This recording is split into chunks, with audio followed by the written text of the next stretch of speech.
आज के इस सेशन में हम लोग बात करेंगे बिजनेस लॉ से इंडियन पार्टनरशिप एक्ट 1932 की यूनिट नंबर 2 से एक और न्यू केस हिस्ट्री सेशन के ऊपर। अभी तक जो प्रीवियस न्यू केस हिस्ट्री वाला सेशन हमने करा था, जहां पर सेक्शन नंबर 13 से स्टार्ट करा, सेक्शन नंबर 17 तक और बहुत ताबड़तोड़ गए हम लोग, है ना। बहुत सारे कंसेप्ट आपने रिकॉल करे, रिवाइज करे। और new case histories, when I am saying new, that means बहुत क्लियर है कि ऐसी केस हिस्ट्रीज मैं आपको इस बैच के अंदर में करवा रहा हूं जो किसी भी PYQ, MTP और RTP में एग्जिस्ट ही नहीं करती अभी तक। सर क्यों सर करवा रहे हो सर? बिकॉज एग्जामिनेशन में भी जो केस हिस्ट्रीज आती हैं वो नई ही तो होती हैं। सो इस केस हिस्ट्री का सोल मोटिव क्या है? जब आप कंसेप्चुअल क्लास कर चुके हैं तो अब हमें वो कंसेप्ट को रिकॉल करना है, रिवाइज करना है, और ये पॉसिबल कैसे हो सकता है? With the help of new case histories questions. अब ये जब कर रहे होंगे तो हम क्वेश्चंस की प्रैक्टिस भी साथ साथ कर रहे होंगे। ये जो अप्रोच है, इसके लिए हमें एक बात समझ आती है कि सर अगर डायरेक्ट क्वेश्चन भी आएगा तो हम कंसेप्ट को रिकॉल रिवाइज कर रहे हैं, वो भी हम शानदार लिखेंगे, ऑल्दो उसकी प्रैक्टिस हम सेपरेटली करवा रहे हैं। बट न्यू केस स्टडीज वो चीज़ है जो एग्जामिनेशन में इंडिया लेवल पर हम लोग बहुत अल्टीमेट लेवल पे कर रहे हैं। आज शुरुआत करते हैं। Sir new case history solve करने के लिए we have a golden format. क्या करना होता है? क्वेश्चंस रीड करने में अगर 5-6 नंबर का क्वेश्चन है, रीड करने में 1 मिनट जाता है तो जाए, है ना। ये बात मैं आपको हर सेशन में बताता हूँ। इमेजिन करो आप बैच के अंदर, आपको ये भी हर सेशन में बता रहा हूँ, है ना। ये भी हर सेशन में बता रहा हूँ। क्यों सर? एग्जामिनेशन में आपके माइंड में वो इमेज बार बार बिल्ड होगी कि विनय सर ने कुछ तो बोला था यार, वो प्रोविजन, फैक्ट, कंक्लूजन। क्या करना होता है जनाब? कंक्लूजन में लीगल आउटकम बताना होता है कि क्वेश्चन की जो डिमांड है वो फुलफिल करनी हमें कंक्लूजन में जाके, है ना। Fact of the case, application कि इन द प्रेजेंट केस, है ना, इन द प्रेजेंट क्वेश्चन, कुछ ऐसा करके लिख देते हैं। प्रोविजन जिसको हम बोलते हैं, पहला हेड जो है हमारा, एज पर द सेक्शन 18 या as per the section 17 of the Indian partnership act 1932। That means कि हमको इसकी हेडिंग नहीं बनानी, बट यस स्टेटमेंट फॉर्मेट में हमको अपने आंसर को ड्राफ्ट करना है। और जब मैं आपको आंसर करवा रहा होता हूँ तो मैं कीवर्ड्स को आपको हाईलाइट कराता हूँ। क्वेश्चन का वो ड्रिवन फोर्स जो हमें बताता है भाई साहब इस क्वेश्चन का ये आंसर है ना। तो ये अप्रोच को फॉलो करते हुए चलो शुरू करते हैं। हाँ जी, तो पहला क्वेश्चन देखिए। और अब हम लोग जैसे जैसे आगे बढ़ रहे होंगे, मैं आपको अभी बहुत ध्यान सुनिएगा, अभी हम लोग 5 नंबर 6 नंबर वाले क्वेश्चन कर रहे हैं। जैसे जैसे हम आगे बढ़ेंगे, इंडियन कॉन्ट्रैक्ट एक्ट में आएंगे, फुल लाइव करूंगा पूरा यूनिट 1 से यूनिट 9, सारे के सारे न्यू केसेस कर रहे होंगे हम लोग। तो वहां पे हमें एक बात समझनी है, वो क्या है सर? कि हम कॉम्बिनेशन क्वेश्चन भी देखेंगे। पार्टनरशिप एक्ट में भी करवाऊंगा, इवन हर एक्ट में करवाऊंगा। सर ये कॉम्बिनेशन क्वेश्चन क्या है?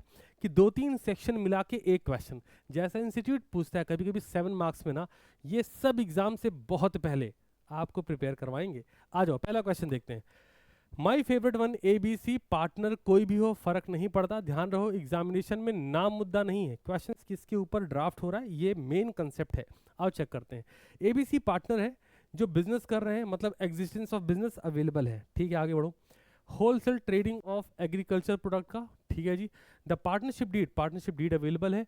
Authorise every partner to act on behalf of the firm in matter relating to the firm business. Sir जब हम इस बात को समझते तो हमारे माइंड में एक इमेज आती है, क्या? बिहाफ ऑफ द फर्म, इसका मतलब है हर पार्टनर फर्म के परस्पेक्टिव से प्रिंसिपल भी है एज वेल एज एजेंट भी है।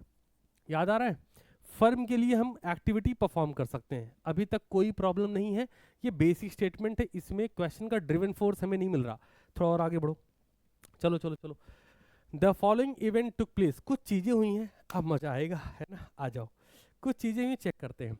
ए की बात कर रहे हैं। A acting in the ordinary course of the firm business entered into contract with X limited for the purchase of fertiliser. बहुत ध्यान से समझिए, बिजनेस किस चीज का था, नोटिस करो। मैंने यहाँ हाईलाइट क्यों कर रखा है, इसके पीछे रीजन है। बिजनेस था एग्रीकल्चर प्रोडक्ट का, और अगर ए फर्टिलाइजर परचेज कर रहे हैं on behalf of the firm, on behalf of the firm, that means ये ए के प्रॉपर रूल में होगा, ए के लिए ऑर्डिनरी कोर्स का पार्ट होगा, ए के लिए कंडक्ट ऑफ द बिजनेस का पार्ट होगा। मतलब अगर ए ऐसी कोई एक्टिविटी परफॉर्म करते हैं तो क्या वो बी और सी को लाइबल कर देंगे? The answer is yes. तो एक बात समझ आती है, सर इसके लिए कोई सेक्शन बताया गया है क्या? मैंने कहा हाँ जी। जब हम इस सिचुएशन को देखते हैं तो हमारे माइंड में रिकॉल होता है section number 18 of the Indian partnership act 1932, जो पार्टनर्स के राइट्स की बात करता है कि पार्टनर्स फर्म को कब बाउंड कर सकते हैं। फिर से रिपीट करो, सेक्शन नंबर 18 के अंडर में पार्टनर की जो एक्टिविटी है, पार्टनर जो एक्ट परफॉर्म कर रहे हैं, वो फर्म को कब बाउंड करेंगे। कंडीशन नंबर 1, जब पार्टनर ने जो एक्ट परफॉर्म करा है वो उसके नेचर का पार्ट हो, फर्म के नेचर का पार्ट हो, नॉर्मल कोर्स ऑफ ऑपरेशन में वो बिजनेस करा गया हो। तो वो एक्ट अगर नॉर्मल कोर्स ऑफ ऑपरेशन का है, फर्म बाउंड हो जाएगी। तो एक ही एक्टिविटी के लिए फर्म बाउंड होगी। थोड़ा और आगे बढ़ते हैं, next next next. Okay, letter. अब बी क्या कह रहा है, B refuse to honour the contract on the ground. B कह रहा है ना ना ये कॉन्ट्रैक्ट नहीं चलेगा, और इसका कहना क्या है, ये कह रहा है he had neither signed the agreement nor given prior approval. कह रहा है ना मैंने साइन किया ना मैंने अप्रूवल दिया, तुमने कैसे कर लिया। मैंने कहा भाई हमने कुछ बियॉन्ड द लिमिटेशन थोड़ी करा है। A as a partner of the firm is a principal as well as agent. तो ए किसका एजेंट बनेगा, जब ए एक्टिविटी परफॉर्म करेगा तो ए बी एंड सी का एजेंट बन जाएगा, और A as a principal act करेगा। दिस कॉल्ड म्यूचुअल एजेंसी ना। Business is carried on by all or any of them acting for all.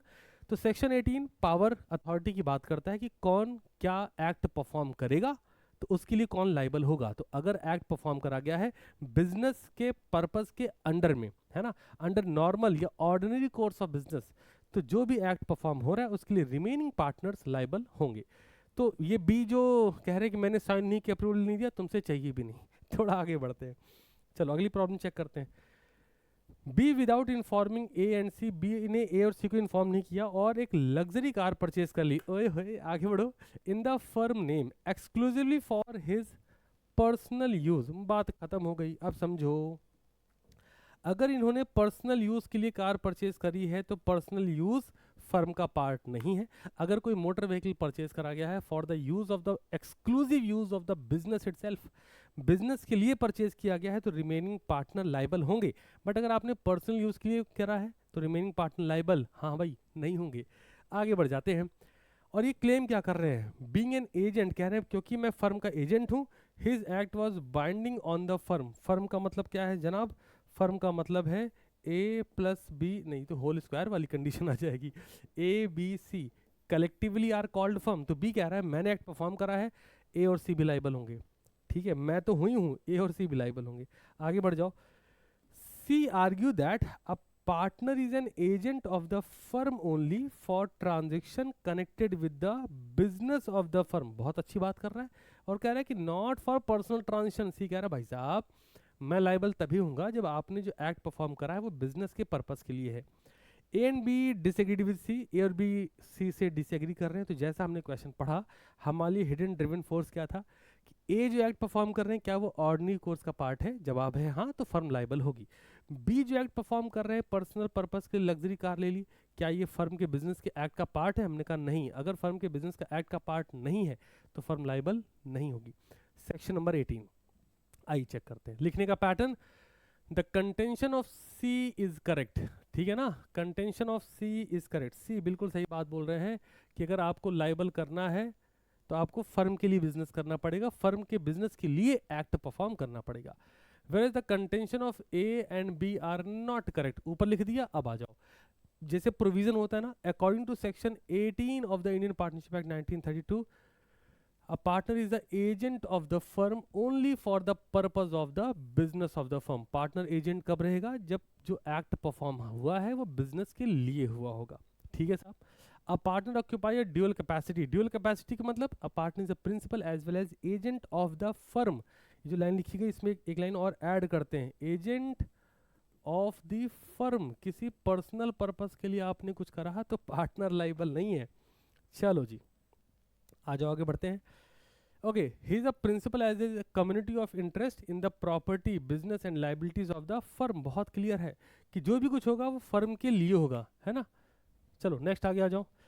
He is also an agent, ये भी agent है, as is act done for the purpose of the firm business bind the firm. Firm को bound करेगा but condition है कि firm के लिए वो एक्ट परफॉर्म करा गया हो, फर्म के बिजनेस के लिए एक्ट परफॉर्म हुआ हो। Now however this principle does not apply. अब इस पर ध्यान दो, बहुत इंपॉर्टेंट एस्पेक्ट्स हैं। This principle does not apply to all transaction, it apply only to act done for the purpose of the business of the firm. Firm के business के लिए एक्ट परफॉर्म करा गया है तो ये प्रिंसिपल अप्लाई होगा, है ना। अदर पार्टनर लाइबल होंगे। अगर फर्म के बिजनेस के लिए नहीं है, पर्सनल पर्पस के लिए है, अदर पार्टनर्स नॉट लाइबल। तब जरा रिकॉल करो, बिजनेस किस चीज का था, क्वेश्चन रीडिंग हमें ऐसे आइडेंटिफाई करना है। बिजनेस किस चीज का था, एग्रीकल्चर प्रोडक्ट का था। ए ने क्या बाय करा था, फर्टिलाइजर बाय किया था। किसके लिए बाय किया था, ये कंफ्यूज मत होना, पता लगे क्वेश्चन थोड़ा घुमा दे पेपर में। ए ने फर्टिलाइजर बाय किया है अपने खेतों के लिए। मैंने कहा अरे भाई ये तो बिजनेस का तो है ही नहीं, पर्पस ऑफ बिजनेस फर्म का तो है ही नहीं। तो फिर वहां पर ए भी जो एक्ट परफॉर्म कर रहा है उसके लिए बी एंड सी लाइबल नहीं होंगे।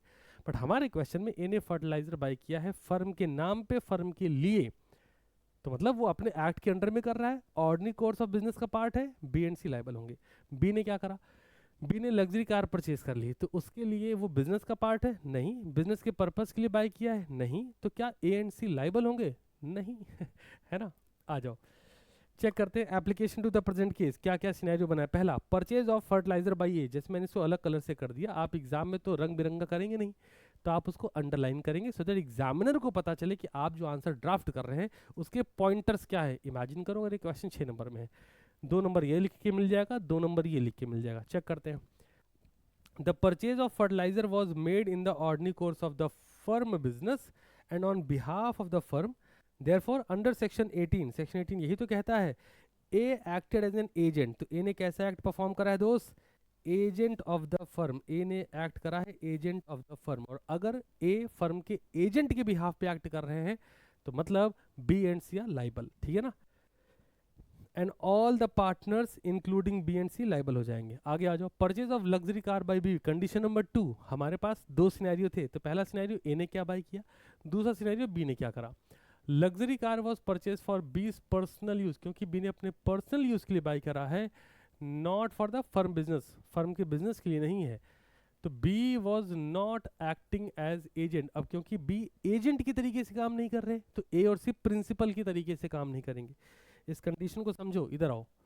जब बी परफॉर्म करते हैं as agent of the firm, इस कंडीशन को थोड़ा सा समझाना चाह रहा हूं, समझ लो। जब बी परफॉर्म करते हैं as an agent of the firm, B firm के एजेंट बनते हैं, तो ए एंड सी लाइबल होंगे। लेकिन कब, जब जो बी ने एक्ट परफॉर्म करा है, जो एक्ट परफॉर्म हुआ है वो for the purpose of business हुआ हो। अगर बिजनेस के पर्पस से हुआ है तो लाइबल होंगे। वहां लग्जरी कार खरीद के मजे कर रहे, कहते हैं गड्डी चला दी, तो भाई ऐसे में भी जो कर रहे हैं वो अपने लिए कर रहे हैं, फर्म के लिए नहीं, तो ए एंड सी लाइबल नहीं होंगे।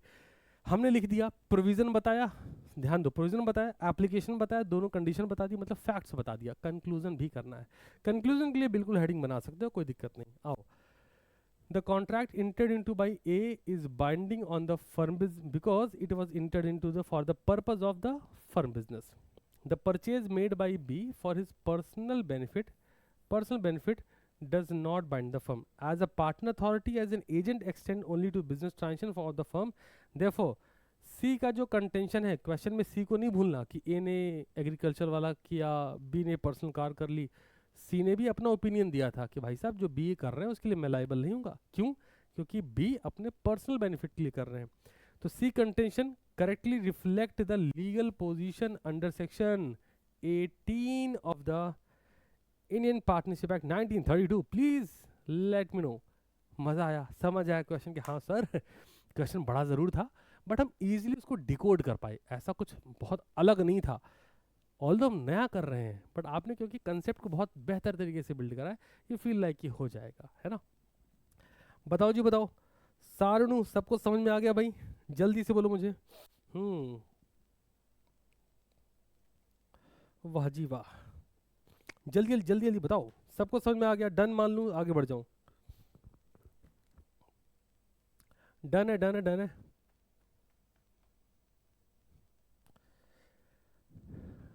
बहुत ही बढ़िया।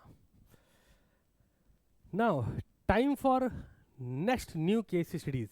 हम लोग ऐसा कर रहे हैं अपन सारे एक्ट में बहुत शानदार लेवल पे न्यू केस स्टडीज की प्रैक्टिस कर रहे हैं ना।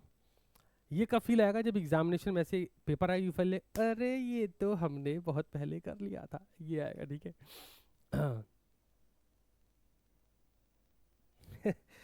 अरे जब हमें कोई सेक्शन अप्लाई करना हो तो उसके पीछे कुछ कॉज इफेक्ट होते हैं, कुछ भी कहीं भी नहीं चिपका सकते ना। आ जाओ आगे बढ़ते हैं। वापस से ए बी सी हमारे पास अवेलेबल है। ध्यान रहे, एक सेकंड का समय दो।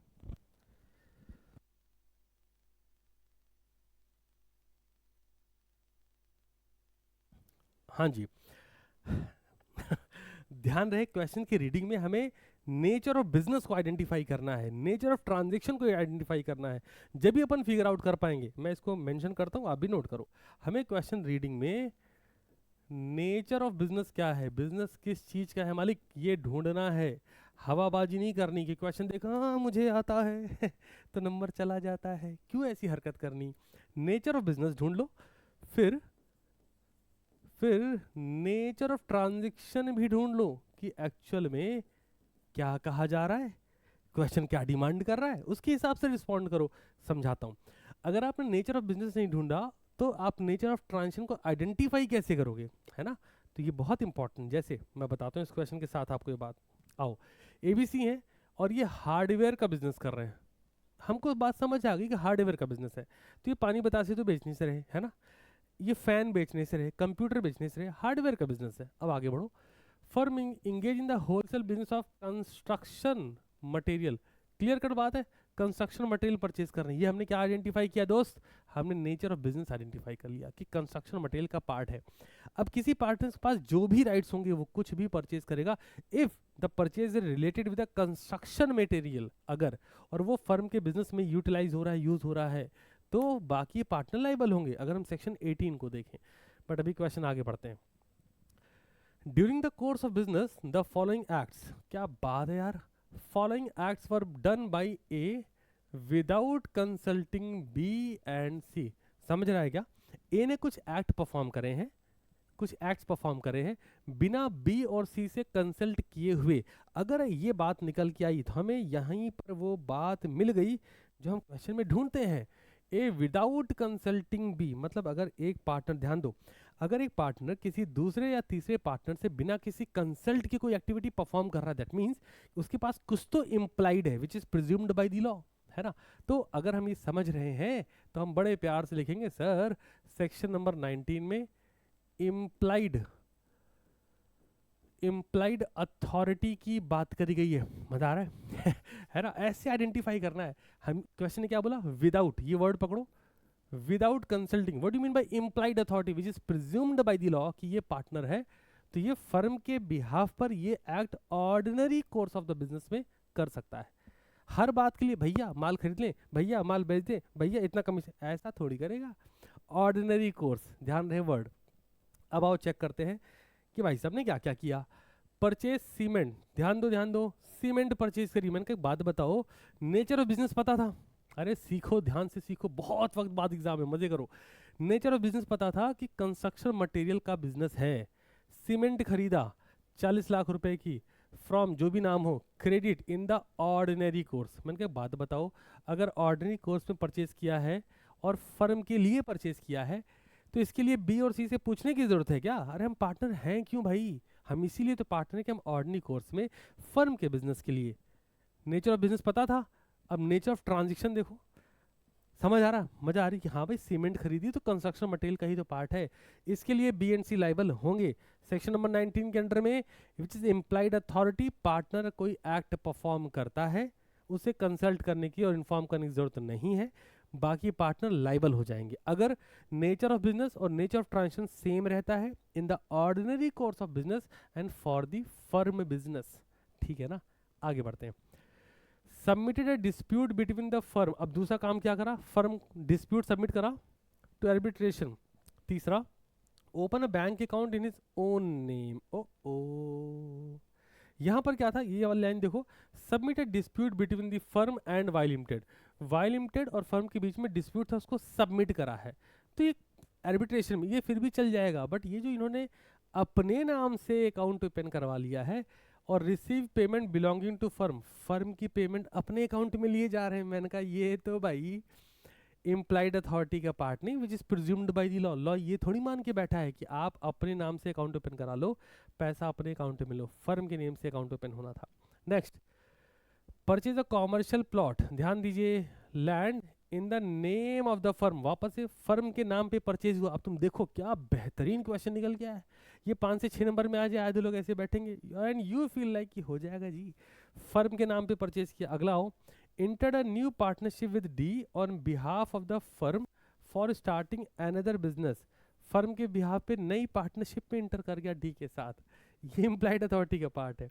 अब आते हैं जरा, X Limited, Y Limited and D contended that all the above acts, अब ये जो लोग इन्वॉल्व हुए, कौन कौन इन्वॉल्व हुए हैं, Y X D, X Y D, तो एक्स वाई डी अब ये कह रहे हैं कि जो ऊपर जितने एक्ट परफॉर्म करेंगे, एक्स वाला, वाई वाला, डी वाला, were binding on the firm, कह रहे हैं कि सब फर्म को बाउंड करेंगे। मैंने कहा सब कैसे कर लेंगे, है ना, every part is agent of the firm, और ये कह रहे हैं कि हमने वन शॉट से पढ़ा था हर पार्टनर फर्म का एजेंट होता है। मैंने कहा नहीं, अरे बात तो ठीक है, क्वेश्चन की डिमांड क्या है, क्वेश्चन कह रहा है हाँ एजेंट होता है, पर for the business of the firm ना, बिजनेस फर्म का हो और फर्म के लिए एक्ट परफॉर्म करा गया हो, तब तो एजेंट बनेगा। आपने पर्सनल पर्पस में पैसा अपने अकाउंट में ले रहे हो, इसके लिए थोड़ी बन जाएगा।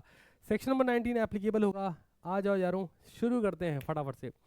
Under section 19 subsection 1 of the Indian partnership act 1932, लिखने का पैटर्न यही है, as per the provision of the Indian partnership act 1932। जब तुम सेक्शन में कंफ्यूज हो, और नहीं कंफ्यूज होगे नहीं तुम मेरे स्टूडेंट यार, कैसे कंफ्यूज होगे, तो बढ़िया लिखना है। Under section 19 subsection 1 of the Indian partnership act 1932, every partner has implied authority to do all act which are done in the usual way, मतलब ordinary course of the business carried on by the firm, such act bind the firm, तो ऐसे act firm को bind करते हैं। आगे बढ़ो, next पर आओ। सेक्शन 19 सबसेक्शन 2 क्या कहता है, specifically provide that in the absence of any trade uses or custom to the contrary, certain acts are outside the implied authority, कुछ एक्ट्स पार्टनर्स के इम्प्लाइड अथॉरिटी के बाहर होते हैं।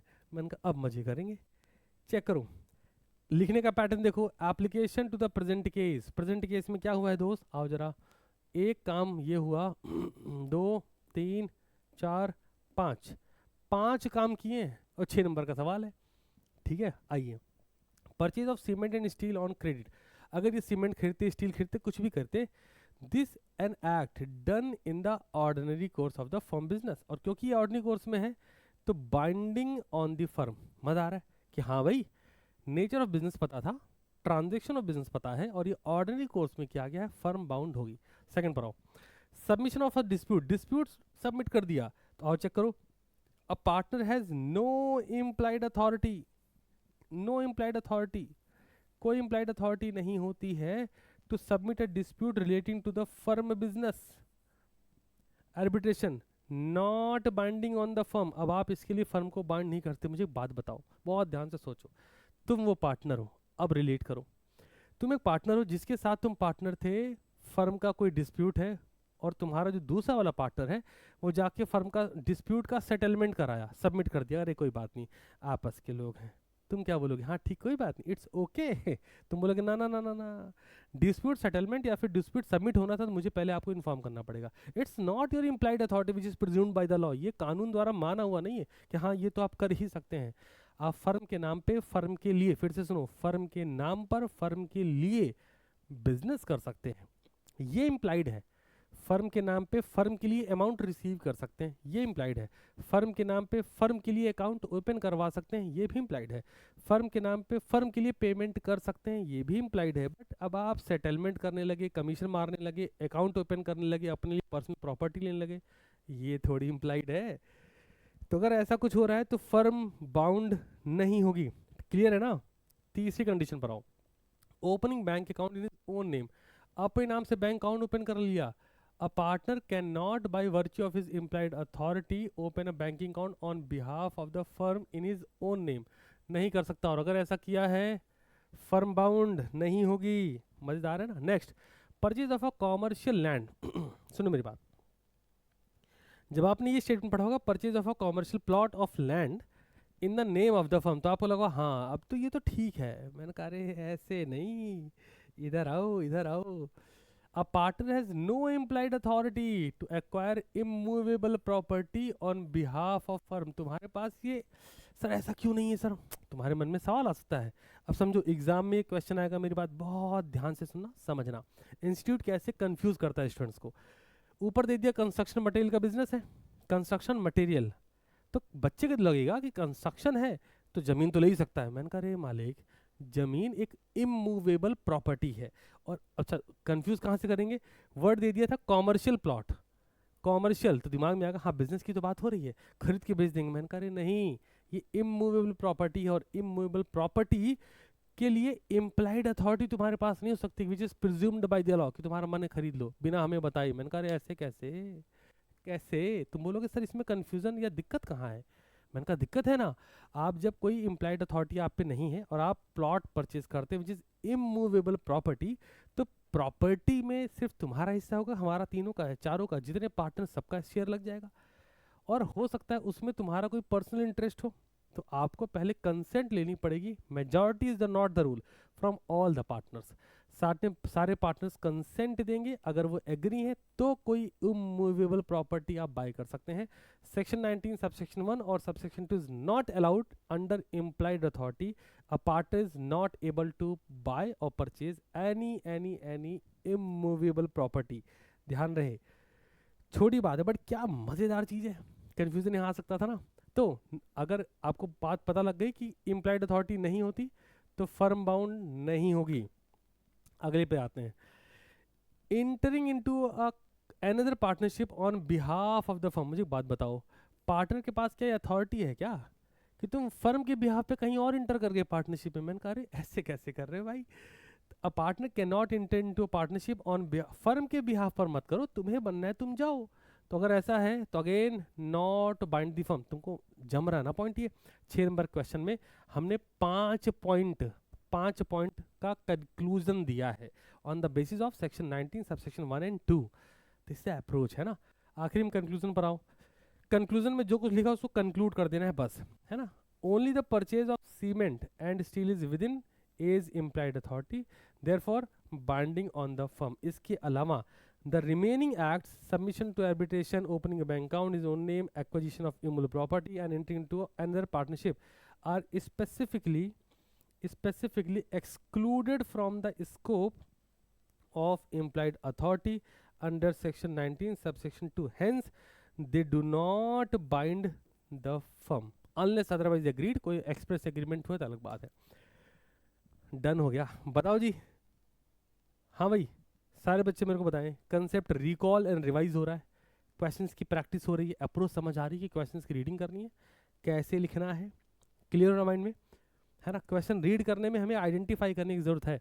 और मैं आपको इसीलिए हर एक्ट की न्यू केस स्टडीज करवा रहा हूँ कि एग्जामिनेशन से पहले इतने क्वेश्चंस की हम प्रैक्टिस कर चुके हैं, एग्जाम में फील लाइक कि हो जाएगा, है ना। बताओ न्यू केस स्टडीज में मजा आ रहा है। हाँ भाई 5 कंडीशन सीखी सेक्शन 19 सबसेक्शन 1 एंड 2 के अंडर में। और इंस्टीट्यूट भी ऐसे ही कंफ्यूज करता है, ऊपर लिखा है कॉमर्शियल लैंड लिखने के लिए, है ना, और हमको लगा हाँ भाई कर सकते हैं। तो कंस्ट्रक्शन मटेरियल में इमूवेबल प्रॉपर्टी नहीं आती, ठीक है। ऑल सेट, बहुत बढ़िया। तो इस अप्रोच को ध्यान में रखते हुए चलेंगे अपन। अंडर सेक्शन 19 सबसेक्शन 1 हमने पहले डिकोड करा, फिर ये था provision, application to the present case, provision के बाद फैक्ट, और आखिरी में गए कंक्लूड कर दिया बस। चलिए नेक्स्ट क्वेश्चन प्लीज, फोकस करेंगे। चलिए आ जाइए फटाफट से वापस से ABC, ध्यान देते चलें क्या बात है, वाह वाह वाह, हो आ जाओ जी। ABC है, ABC इंजीनियर्स हैं, ठीक है। A firm engage in the business of manufacturing industrial machinery, nature of business identified. अब पढ़ते आ जाओ। During the course of business the following transaction took place, कुछ तो ट्रांजेक्शन हुए हैं। मैंने कहा चलो चेक करते हैं। और सुनो, न्यू केस सीरीज में इसका ये मतलब मत समझना कि अभी तो मैं आपको कंसेप्चुअल क्लास के बेसिस पे न्यू केस सीरीज करवा रहा हूँ, यू फील लाइक कि वाह 17 हुआ है, 18 हुआ है तो 19 तो होगा ही होगा, है ना। ऐसे नहीं, मैं आपको आगे आते हुए जैसे जैसे सेशंस आगे बढ़ेंगे तो अपन क्या करेंगे, जैसे अभी हम पार्टनरशिप स्पेसिफिकली कर रहे हैं क्योंकि पार्टनरशिप एक्ट पढ़ रहे हैं तो वो हो रहा है ना। समय जैसे जैसे बीतेगा तो हम मर्जर क्वेश्चंस भी करवाएंगे। मतलब जैसे पेपर में क्या होता है, पहला क्वेश्चन कॉन्ट्रैक्ट का है, दूसरा क्वेश्चन कंपनीज एक्ट का है, तीसरा क्वेश्चन पार्टनरशिप का है। मैं क्वेश्चन नंबर 1 की बात कर रहा हूँ। क्वेश्चन नंबर 2 में सेल्स ऑफ गुड्स एक्ट आ रहा है। जब ऐसे मिक्स क्वेश्चन आते हैं ना, फिर ऐसे क्वेश्चन प्रैक्टिस कराऊंगा, then you feel like sir क्या बवाल चीज़ है ये, है ना। इससे तो अपन एग्जाम में फोड़ ही आएंगे। 80-90 का जो टारगेट है वो अचीवेबल है दोस्त, बस वो सही सिस्टम से सही मेहनत की ज़रूरत है, वो मैं करवा दे रहा हूँ तुम्हें। आ जाओ, तो कुछ ट्रांजेक्शन हैं, चेक करते हैं। A signed a purchase agreement stating, क्या लिखा है, फॉर एबीसी इंजीनियर्स। ए ने परचेज एग्रीमेंट साइन किया और लिखा फॉर एबीसी, मतलब फर्म की बिहाफ पर हुआ, ठीक है। And sign below it is a partner, the machinery was purchase for the firm business. कोई प्रॉब्लम है यहाँ पे? मैंने कहा कोई नहीं फर्म के लिए परचेज हो रहा है, बढ़िया है, आगे बढ़ो। Next next next, B purchase raw material from X limited for the firm business but sign the invoice only as B. इसने साइन किया था एज पार्टनर, ध्यान दो, इसने साइन किया सिर्फ बी लिख के, without mentioning the firm name और indicating that he was acting on behalf of the firm. ओ तुमको समझा, पॉइंट जम रहा है। ए ने फर्म के नाम पे परचेज किया और नीचे लिखा कि हाँ वो एक पार्टनर है। बी ने ये तो बता रहे हैं कि फर्म के लिए परचेज कर रहा हूँ, बट ना लिख रहा है फर्म का नाम, ना वो अपना नाम एज अ पार्टनर लिख रहा है, वो बी लिख दे रहा है बस। यहाँ लोचा है। Next next next next next, okay. C executed a supply contract mentioning I am entering into this contract on behalf of ABC engineers. Again firm का नाम मेंशन किया है, however he signed only in his own name without adding the word partner, सिर्फ अपना नाम लिखा, partner नहीं लिखा। क्या बढ़िया क्वेश्चन निकल गया है भाई। तो अब आपको समझ आ रहा होगा कि सर सेक्शन नंबर 22 में क्या कहा गया था, इसे रिकॉल करो 19 के बाद 20 पे जंप नहीं किया हमने, सेक्शन नंबर 22 में क्या कहा गया, उस पॉइंट को फिगर आउट करेंगे। आइए जरा समझते हैं। When payment become due, problem कहाँ आती है? हाँ जी, प्रॉब्लम कहाँ आती है? जब पेमेंट की बात आती, नहीं समझ रहे हो ना? वाह वाह वाह, जब पेमेंट ड्यू हुई, अब क्या प्रॉब्लम है? X limited x limited claim that all the above contracts were binding on the firm. कह रहा है कि एक्स कह रहा है कि फर्म बाउंड होगी, मतलब बी और सी को ही पैसा देना है।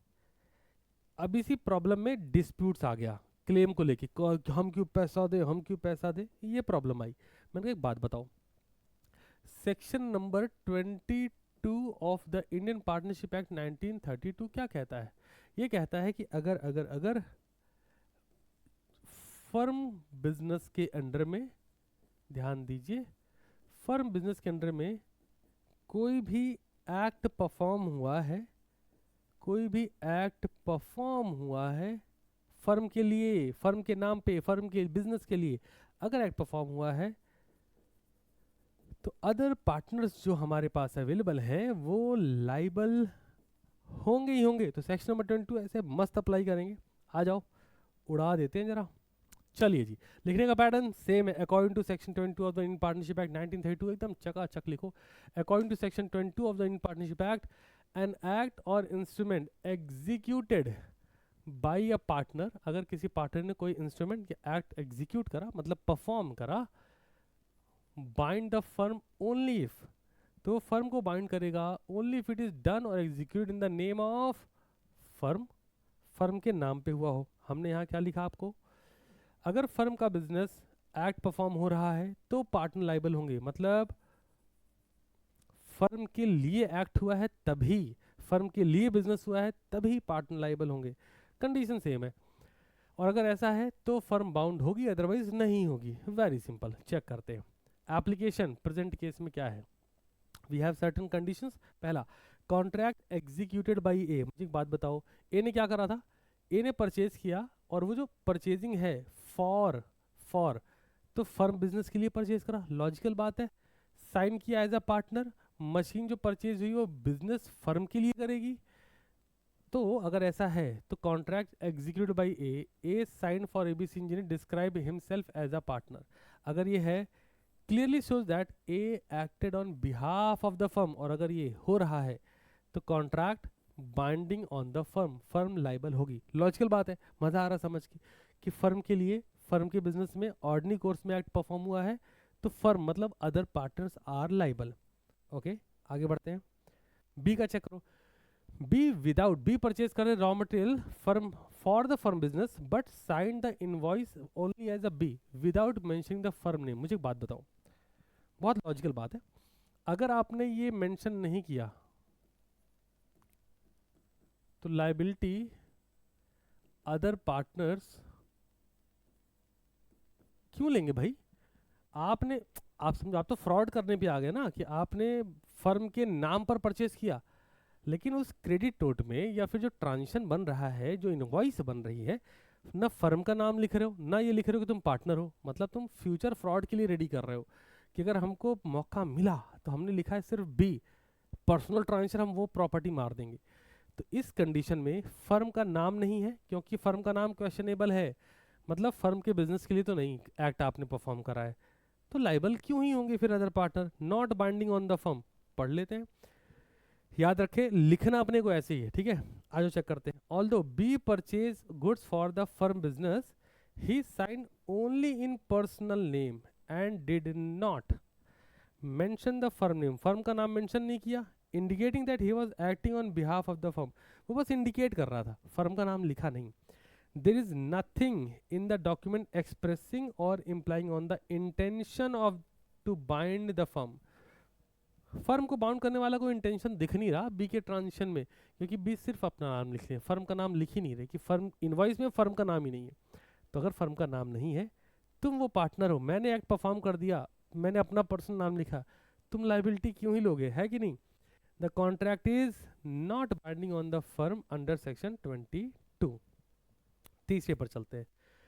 C executed supply contract mentioning I am entering into this contract on behalf of firm, firm के behalf पे हो रहे हैं, but he signed only his own name without adding the word partner। अब यहाँ बड़ा इंटरेस्टिंग हो जाएगा मामला, है ना, बहुत ध्यान से, बहुत ध्यान से इसमें, इसको ध्यान से देखना।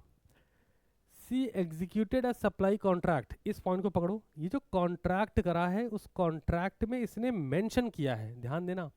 तुम ये बोल सकते हो कि सर बी ने भी तो साइन नहीं किया था, मैंने कहा हाँ नहीं किया था, बट बी ने कोई कॉन्ट्रैक्ट भी साइन नहीं किया था। बी के केस में वो कह रहा है कि जो इनवॉइस बनी है, इनवॉइस लाइक ए कॉन्ट्रैक्ट ना between the company and the partner, वो कॉन्ट्रैक्ट है, इनवॉइस में कुछ मेंशन नहीं है। But in the case of C, C क्या कर रहे हैं, पढ़ो दोबारा। एग्जीक्यूट मतलब परफॉर्म हुआ है, supply a contract mention, contract में मेंशनिंग क्या है, आई am entering into this contract, लिखा है on behalf of firm ABC engineering firm. However, he signed only his own name। अब मुझे बताओ, अगर मैं फर्म के नाम पे कॉन्ट्रैक्ट कर रहा हूँ, मैं कर रहा हूँ और मैं लिख रहा हूँ आई am entering into this contract, तो मैं अपने नाम तो साइन करूंगा ना। फर्म के नाम पे कॉन्ट्रैक्ट बना है, मैंने साइन किया कि हाँ इसकी जो लाइबिलिटी अथॉरिटी वो मैं ले रहा हूँ as an agent of the firm.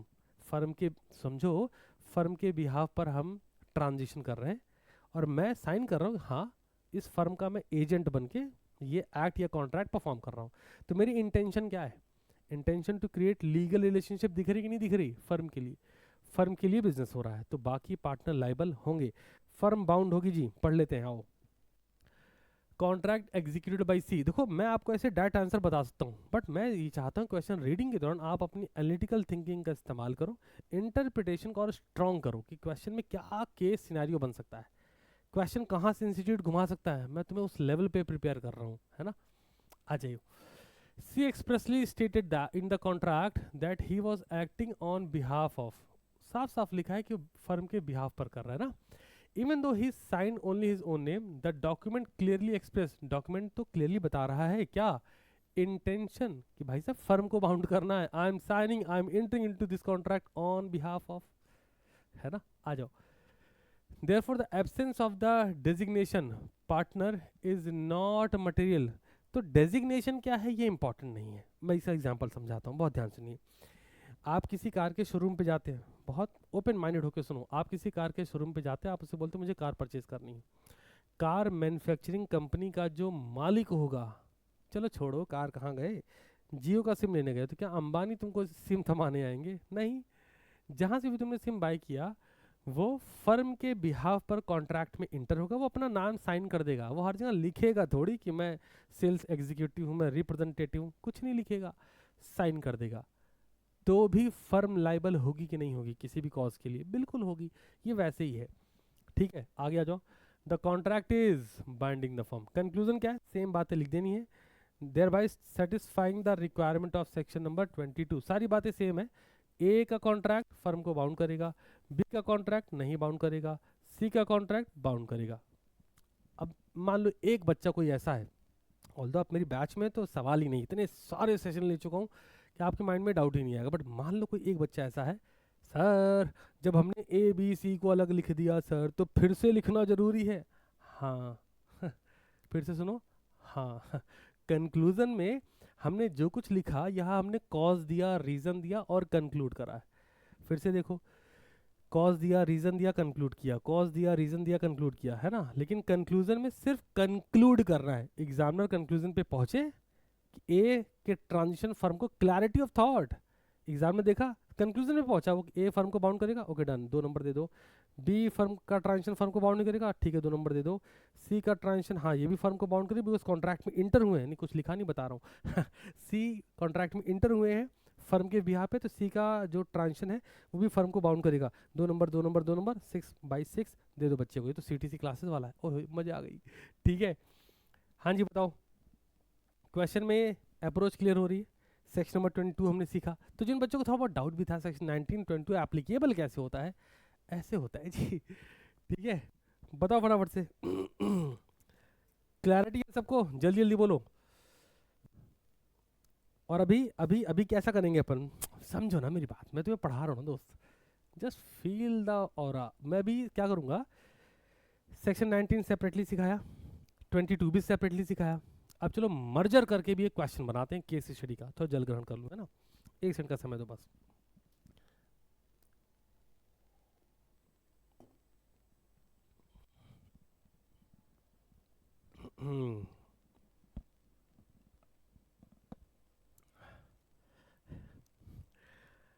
वाह जी वाह ओ भैया आप पढ़े ओढ़े रहो। देखिए रटने का प्रयास क्लास में नहीं करना है, बैच के अंदर आप हैं तो बहुत विजिलेंट होगे, बहुत दिमाग को इस्तेमाल करते हुए पढ़ें। ए एंड सी का केस सिमिलर सिर्फ एक ग्राउंड पर है और वो ये है कि भाई वो फर्म को बाउंड कर रहे हैं, बाकी सिमिलर कहीं से नहीं है। ठीक है, थोड़ा सा ओपन माइंड होकर समझिए। अब जरा हम एक बार रिकॉल करते हैं कि हमने सेक्शन नंबर 18 सॉरी 19 में क्या पढ़ा, इधर आओ ध्यान से, रिकॉल करेंगे रिकॉल करेंगे, फिर अपन आपको तगड़ा सा क्वेश्चन करवाएंगे, आइए मेरे साथ। सेक्शन 19 में हमने पढ़ा, जहां हमने सीखा कि every partner has implied authority to do all act which are done in the usual way और ordinary course of the business. हर पार्टनर के पास एक इम्प्लाइड अथॉरिटी है। सर फिर से रिकॉल क्यों करवा रहे हो? अरे बैच में हो, रिकॉल करो कॉन्सेप्ट को, रिवाइज करो कॉन्सेप्ट को, अप्लाई करो कॉन्सेप्ट को। डायरेक्ट क्वेश्चन है तो भी लिख देना, न्यू केसेस तो फिर तो मैं तुम्हें अलग लेवल पे करवा रहा हूँ। हाँ तो 19 में क्या बोला गया है, हर पार्टनर के पास एक इम्प्लाइड अथॉरिटी है, अगर वो फर्म के नाम पर फर्म के लिए कोई एक्ट परफॉर्म करेगा, इम्प्लाइड अथॉरिटी है सेक्शन 19 में, फर्म बाउंड होगी। सेक्शन 19 कमिंग बैक, वापस से आते हैं, सेक्शन 19 हमने सीखा, अब सेक्शन नंबर 22 ने हमें क्या सिखाया, आओ। सेक्शन 22 कहता है N act or instrument executed by a partner, ध्यान दो सेक्शन 19 कहता है कि ये जो पार्टनर है इनके पास इम्प्लाइड अथॉरिटी है। What do mean by implied? Which is presumed by the law, कि पार्टनर है तो इसको ये काम तो करना ही है, फर्म के लिए अकाउंट ओपन करो, फर्म के लिए पेमेंट करो, फर्म के लिए पेमेंट रिसीव करो, फर्म का ट्रांजिशन करो, फर्म के लिए डिस्प्यूट्स करने हैं, फर्म के लिए करो, फर्म के लिए बिजनेस करो, सारा काम फर्म के लिए करो, और इसके लिए तुम्हें बाकी पार्टनर से कंसेंट की जरूरत नहीं है। ऑर्डिनरी कोर्स ऑफ बिजनेस का पार्ट है which is implied which is presumed. फिर से सुन लो, सेक्शन 19 में इम्प्लाइड है कि ये काम तो तुम्हें करना ही है। सेक्शन नंबर 22 कहता है एग्जीक्यूटेड, क्या काम करा है पार्टनर ने, और पार्टनर ने जो एक्ट परफॉर्म करा है क्या एक्ट हो चुका, बात डिफरेंस समझो। सेक्शन 19 कहता है विच इज इम्प्लाइड, कि ये तुम कर सकते हो, इसको कहीं लिखने की जरूरत नहीं है। सेक्शन 22 कहता है कि जो एक्ट तुमने एग्जीक्यूट करा, परफॉर्म करा, अब वो हो गया, अब जरा बताओ ये एक्ट हो गया है, इसके लिए फर्म बाउंड है कि नहीं है? ठीक है, पढ़ते हैं। सेक्शन 22 कहता है N act or instrument executed मतलब perform by the partner executed by a partner bind the firm, सिर्फ फर्म को तब बाउंड करेगा only if it is done or executed in the name of the firm or in any manner expressing or implying an intention to bind the firm। दो scenario हमें निकल के आए हैं। पहला, बहुत ध्यान से बहुत ध्यान से, पहली कंडीशन क्या बोलती है, एक्ट एग्जीक्यूटेड, ध्यान से, अरे नोट करोगे बैठे रहोगे, नोट करो, हाँ, act executed in the name of the firm. Hello, कैसे हो, हाँ जी। तो सेक्शन नंबर 22 हमें सिखाता है कि अगर किसी पार्टनर ने कोई एक्ट परफॉर्म करा है, एक्ट परफॉर्म करा है, तो वो एक्ट जो उसने परफॉर्म करा वो फर्म के नाम पर एग्जीक्यूट हुआ, परफॉर्म हुआ, ठीक है, तो फर्म बाउंड होगी। और क्या बोलता है, intention to bind the firm, जो एक्ट का, पार्टनर्स का जो एक्ट है उसकी इंटेंशन क्या है, intention to bind the firm. अगर आप मुझसे पूछेंगे इन योर केस सी कहाँ गया, अरे नालायक सी कहाँ है, इधर आओ, सी का क्या गेम था, सी का intention to bind the firm था, सी का इंटेंशन था कि फर्म को बाउंड करे, क्योंकि उसने कॉन्ट्रैक्ट साइन करा, ध्यान दो, उसने सी ने कॉन्ट्रैक्ट साइन करा, इधर आओ, इधर आओ, मजा आ रहा है, इधर आओ, C executed a supply contract, I am entering, उसने लिखा I am entering into this contract on behalf of ABC. तो क्या बोलता है, इसका मतलब ये है मित्र कि सी जो पार्टनर है उसने एक्ट करा है, उसका इंटेंशन ऐसा है, ठीक है, और ए उसने तो एक्ट करा ही था फर्म के लिए, A execute in the name of the firm, पढ़ो, वापस से आओ, क्या बढ़िया चीज है।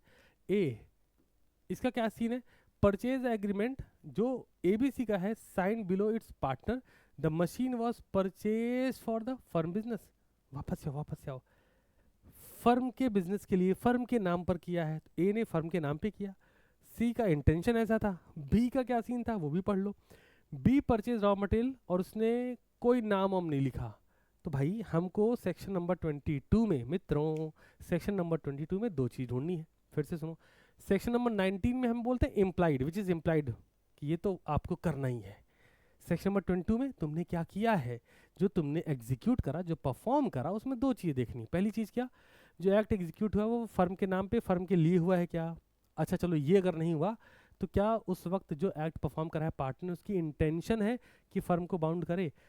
तो अब मैंने इतना डिटेल में क्यों समझाया 1922 सर, इतना डिटेल केस हिस्ट्री में भी, हाँ रीज़न है। अब जब अगला क्वेश्चन हम करेंगे तो दोनों को मर्ज करके करेंगे, तो क्योंकि समझा दिया है तो मजा आएगी करने में, नहीं आ जाओ, कितना बढ़िया चल रहा है, सो ग्रेटफुल, आ जाओ चेक करते हैं जी, मेरे साथ बड़े प्यार से पढ़ेंगे, पढ़ने में अगर 1 मिनट जाता है तो जाए, लेकिन आंसर सही आना चाहिए हमारा तुम्हारा। ABC है, ठीक है, a firm carrying on the wholesale business of iron and steel, the partnership deed is silent, partnership deed silent है जी। Regarding the power of the partners, partnership deed silent है, पावर ऑफ पार्टनर नहीं बताई जा रही है, तो हम दो चीज़ें देखेंगे, इम्प्लाइड क्या है और एग्जीक्यूटेड क्या है। फिर से सुनो, अगर पावर जाननी है तो हम दो चीज़ देखेंगे, पहला इम्प्लाइड क्या है और दूसरा एग्जीक्यूटेड क्या है कि नहीं, दो चीज, और एग्जीक्यूटेड में भी दो चीज देखेंगे, पहला फर्म के नाम पे हुआ है क्या, और दूसरा इंटेंशन थी क्या फर्म को बाउंड करने की, सॉर्टेड है मैटर बिल्कुल। आओ चेक करते हैं।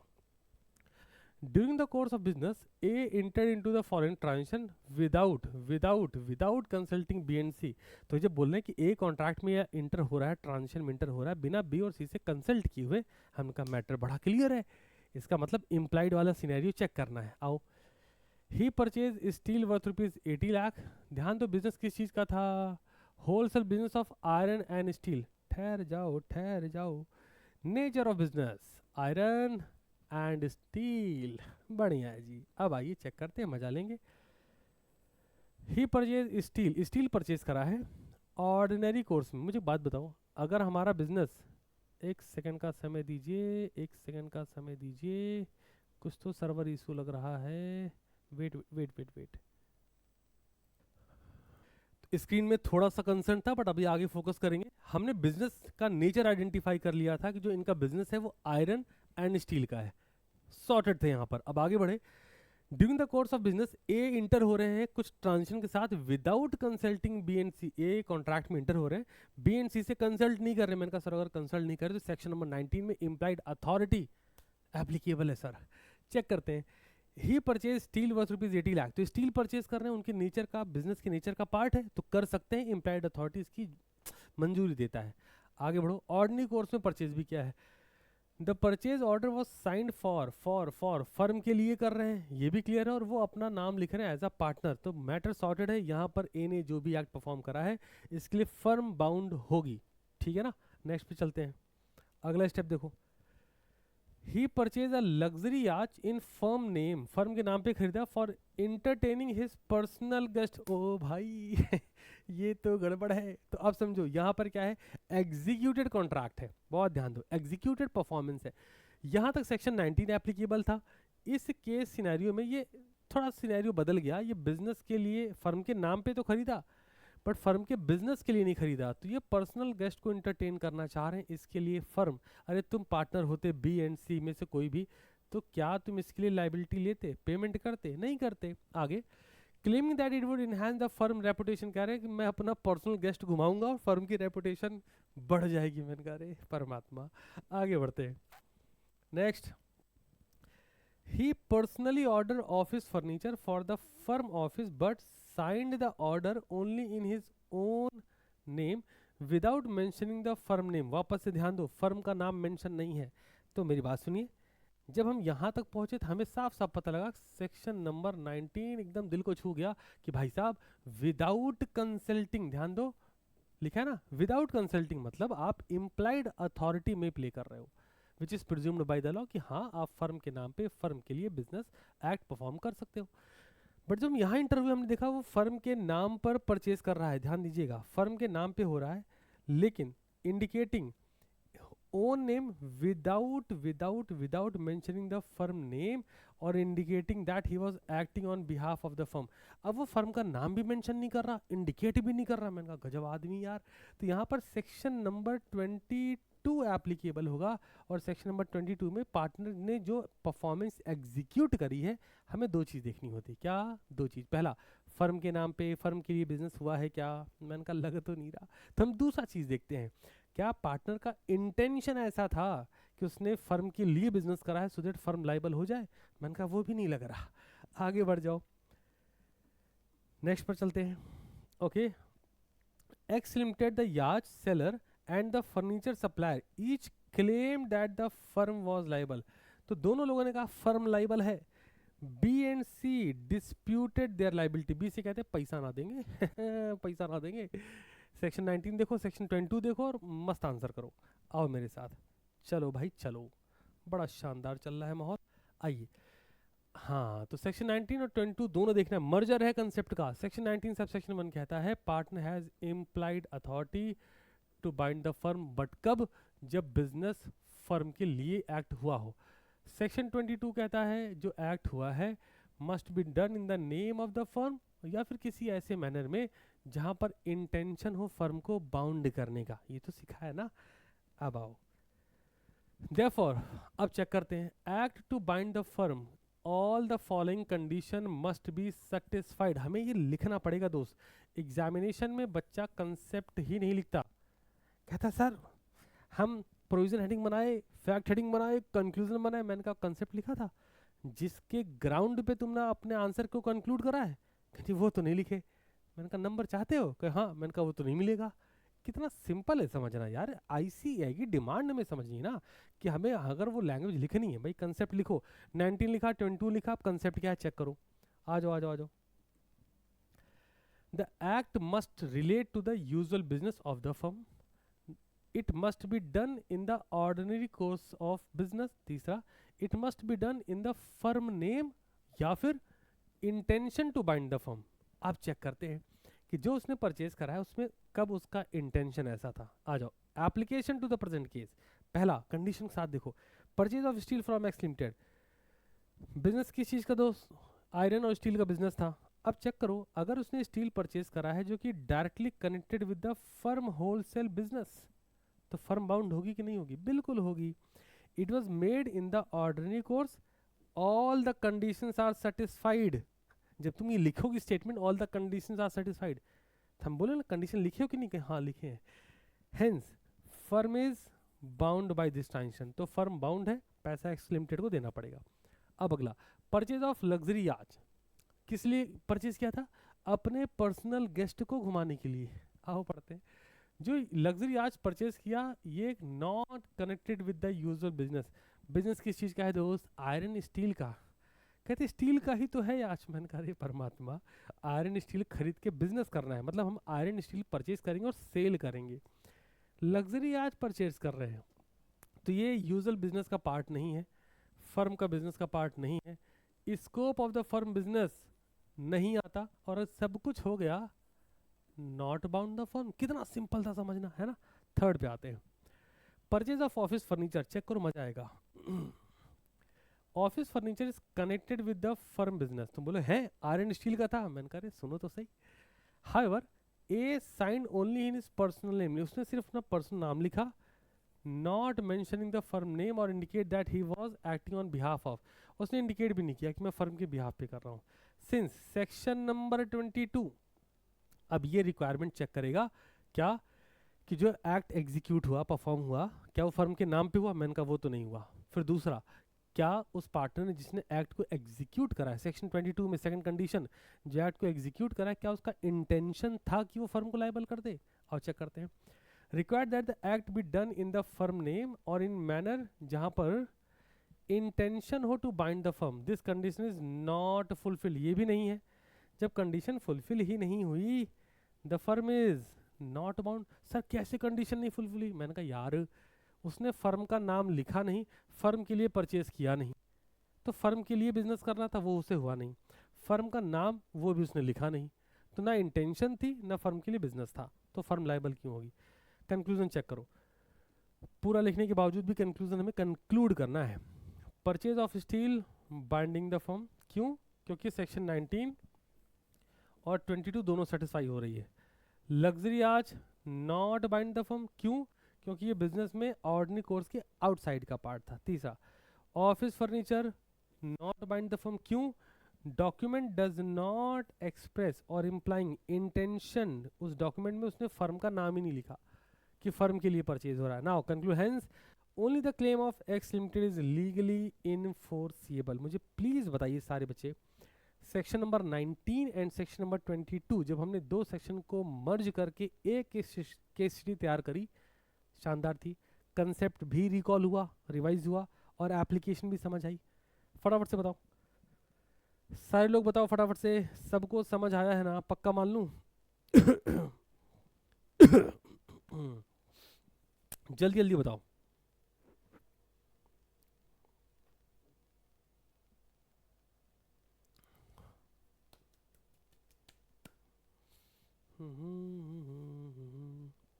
डन है जी।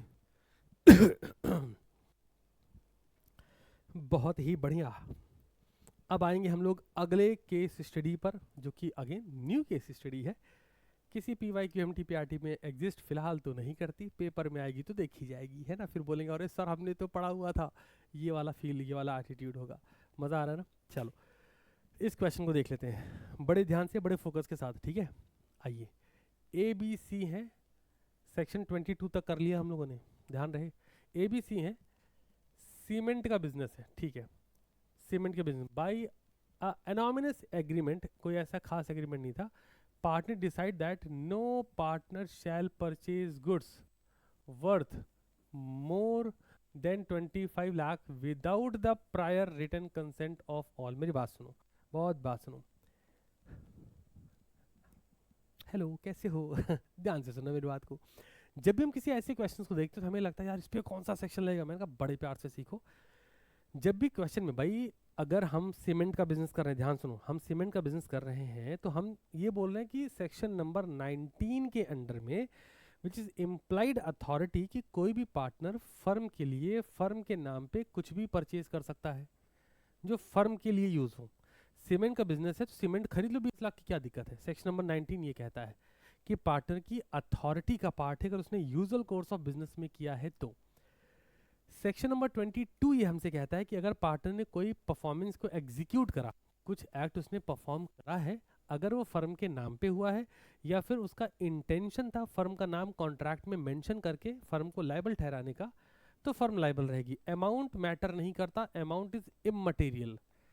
सेक्शन 19 ने सिखाया, सेक्शन 22 ने सिखाया, सारी बातें बढ़िया लग रही थी।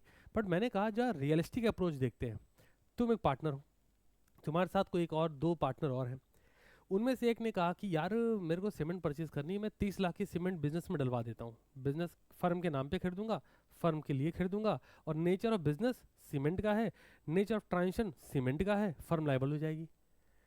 पॉसिबिलिटी क्या है? तुम स्मार्ट दिमाग लगाया, तुमने कहा यार तुम खरीद रहे हो, ऐसा नहीं तुम्हारा टेबल के नीचे से कोई बढ़िया कमीशन मार्जिन लग रहा है इसमें, है ना? इतने बड़े अमाउंट में बल्क परचेजिंग क्यों करनी है? तो अब पार्टनर मानेगा नहीं, पार्टनर वो एक्ट परफॉर्म कर सकता है, तो आप पार्टनर को रिस्ट्रिक्ट कर सकते हैं। यहां से शुरुआत होती है दिमाग लगाने की, एनालिटिकल थिंकिंग इंटरप्रिटेशन की, कि पार्टनर को रिस्ट्रिक्ट करने का कोई सेक्शन है क्या। तो यूनिट 2 के अंडर में हमारे पास है सेक्शन नंबर 20, जहां पर जो इम्प्लाइड अथॉरिटी थी सेक्शन 19, सेक्शन 22 जहां पर एग्जीक्यूटेड परफॉर्मेंस थी, दोनों को रिस्ट्रिक्ट करा जा सकता है कि भाई साहब इतने से ऊपर का अगर तुमको कुछ परचेज करना है तो तुम्हें सबसे कंसेंट लेनी पड़ेगी। ये बात इमटेरियल हो जाएगी कि आप फर्म के लिए कर रहे हैं, फर्म के नाम पे करने से फर्क नहीं पड़ता। आ जाओ मेरे साथ।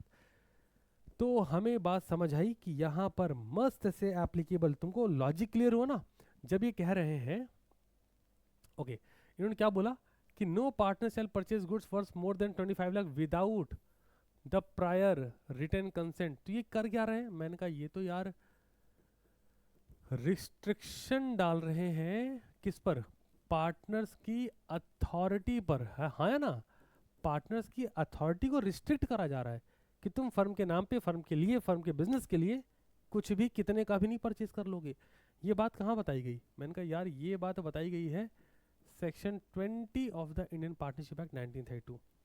तुमको बात समझ आ रही, जम रही, मजा आ रहा है कि क्वेश्चन पढ़ के हमने फिगर आउट कर लिया। बड़े बच्चा बोलता है ना सर मुझको सेक्शन नहीं याद होते सर, मैंने कहा हमारे साथ पढ़ो, न्यू केस हिस्ट्री पढ़ो तो सही, अच्छे मन से पढ़ो, सिस्टम को प्रॉपर फॉलो करो, तुम्हें पता चलेगा हाँ क्या चीज़ है ये, है ना। कितने मजे से हमने ढूंढ लिया। जैसे तुमने रिस्ट्रिक्शन लगाए, हमने दिमाग चलाया कि 19 इम्प्लाइड अथॉरिटी की बात कर रहा था, 22 हमसे कह रहा था कि परफॉर्मेंस एग्जीक्यूट हुई है, मतलब वो भी अगेन एक्ट परफॉर्म करने की बात कर रहा है कि बिजनेस के नाम पे फर्म के लिए हुआ है, फर्म लाइबल होगी।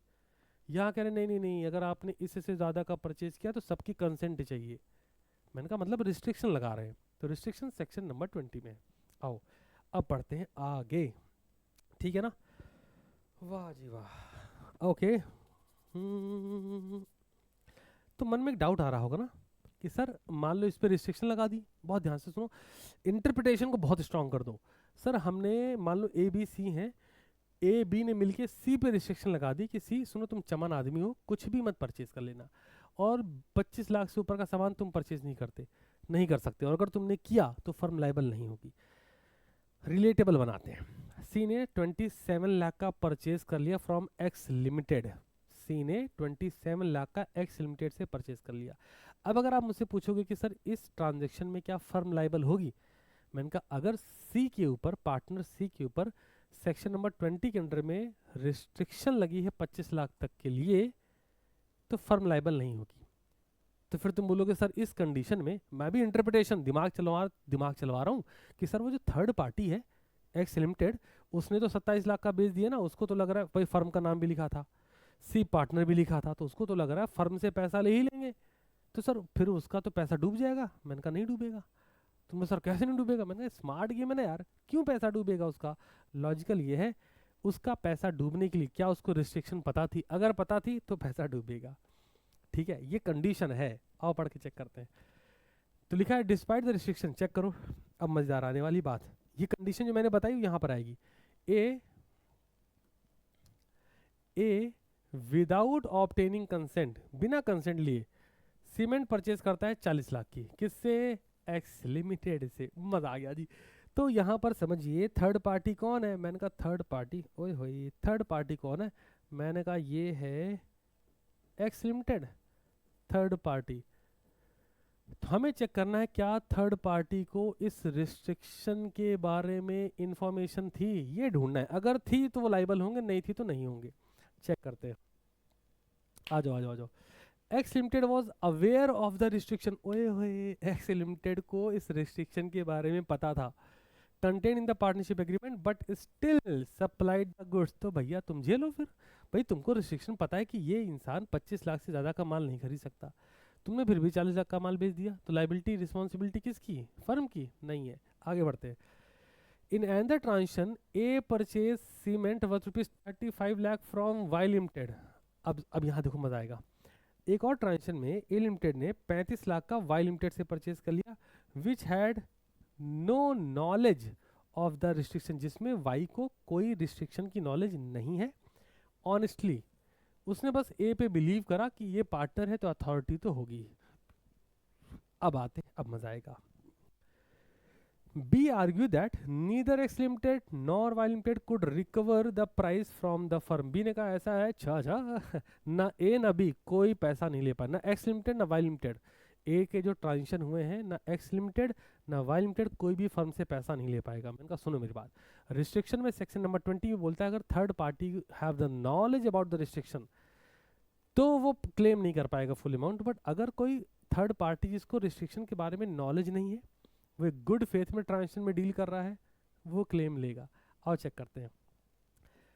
सी further contended that the restriction was invalid as he had not been communicated to every part supplier. C कह रहा है कि यार रिस्ट्रिक्शन तो इनवैलिड हो जाएगी क्योंकि हर सप्लायर को बताया नहीं गया है। मैंने आपसे कौन सा सेक्शन बोला है? Section number 20। आइए मजे करते हैं, चलिए ध्यान दीजिए।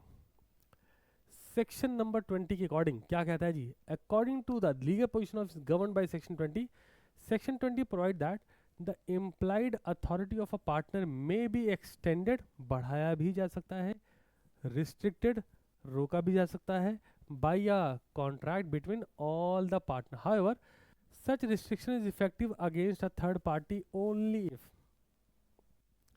ये रिस्ट्रिक्शन थर्ड पार्टी पे एप्लीकेबल होगी कब?